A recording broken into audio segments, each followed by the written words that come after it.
আসসালামু আলাইকুম, কেমন আছেন সবাই? আশা করি সবাই অনেক ভালো আছেন। আপনাদের সবাইকে আমার পেজ আয়েশাস লাইফস্টাইলে স্বাগতম। আজ অনেক দিন পর আপনাদের সামনে আমার বারান্দা বাগানের একটা ভিডিও নিয়ে আসলাম। এই গাছগুলো আমি প্রায় 1 মাস আগে কিনেছিলাম, কিনে আমি বারান্দায় লাগিয়ে দিয়েছি। এগুলো ছিল এবারে গরমের জন্য কিছু ফুল গাছ। এখানে প্রায় আমি 6 রকমের গাছ কিনেছিলাম। এই গাছগুলো আমি বারান্দায় লাগানোর জন্য নিয়েছিলাম। এই গাছগুলো নার্সারি থেকে কিনে নিয়ে এসে একদিনের মতো আমি আমার বারান্দায় রেখে দিয়েছিলাম অমনি। তারপরে আমি লাগিয়ে দিয়েছিলাম। গাছ লাগাতে বরাবরই আমার অনেক ভালো লাগে, সেটা যেমনই হোক, ফুল গাছ হোক বা এমনি অর্নামেন্টাল গাছ হোক, এগুলো দেখতে অনেক সুন্দর লাগে। তো আমি সবগুলো গাছকে আমি আলাদা আলাদা টবে লাগিয়ে দিয়েছিলাম।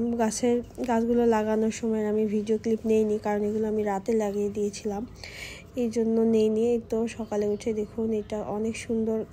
আমি এই টবগুলোতে কিছু কালারফুল টব নিয়েছিলাম, এবারে সেই টবে দিয়েছিলাম। এটা একটা লিলি ফুলের গাছ। এই ফুলগুলো এতদিনে ফুটে হচ্ছে আমার বাগানে। আমি যেহেতু এটা আগের ভিডিও, আমি আপনাদের সাথে শেয়ার করতেছি। এটা ছিল একটা 7 ইঞ্চি টবে ছিল এই ফুল গাছটা। এটা লিলি ফুল গাছ ছিল, লাল কালারের লিলি ফুল, দেখতে অনেক সুন্দর ছিল। এই পাশে ছিল একটা অপরাজিতা ফুলের গাছ। এই গাছটা অনেক সুন্দর, একদম ঝোপালো ছিল। এই সুন্দর অনেকগুলো ফুলও ফুটেছে এই গাছে, একদম টকটকা নীল কালারের ফুল হয়। এই ফুলগুলো আমি, এই ফুলের ছবিগুলো আমি আমার পেজে শেয়ার করেছিলাম। আর এই পাশে ছিল আমার পনিকা ফুলের গাছ। এই গাছটা অনেক ঝোপালো হয়। এই গাছটা যখন বর্ষা আসবে তখন আরও অনেক ঝোপালো হবে। এখানে ছোট ছোট পার্পল কালারের কিছু ফুল ফোটে।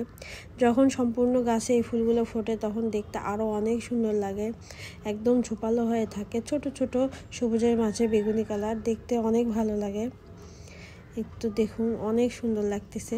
তারপরে ছিল বেলি ফুলের গাছ। বেলি ফুলের গাছটা লাগার পরে আমি উপর থেকে ডালগুলো ছাঁটাই করে দিয়েছিলাম, তাহলে গাছটা অনেক ঝোপালো হবে। এরপরে এই গাছে অনেক ডাল কুশি বের হয়েছে।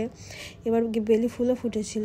গতকাল বেলি ফুল একদম গাছ ভর্তি ফুটেছিল। আমি কিছু ক্লিপ নিয়েছি, আপনাদের সাথে অবশ্যই পরে শেয়ার করব। আর এই পাশে ছিল আমার রঙ্গন ফুল গাছ, একটা একদম ছোট ছোট লাল যে রঙ্গন ফুল গাছটা হয়, সেই গাছটা আমি লাগিয়েছিলাম। এই ফুল গাছগুলো আমি 8 ইঞ্চি টবে আমি লাগিয়ে দিয়েছিলাম, যেহেতু ফুল গাছ বড় বড়, এর জন্য বড় টব লাগে। আর এই পাশে ছিল আমার হলুদ কালারের অ্যালামান্ডা ফুল গাছ। এটা একদম ছোট সাইজের যেটা হয় সেটা। এই গাছের ফুলটা একদম ঝোপালোভাবে হয়।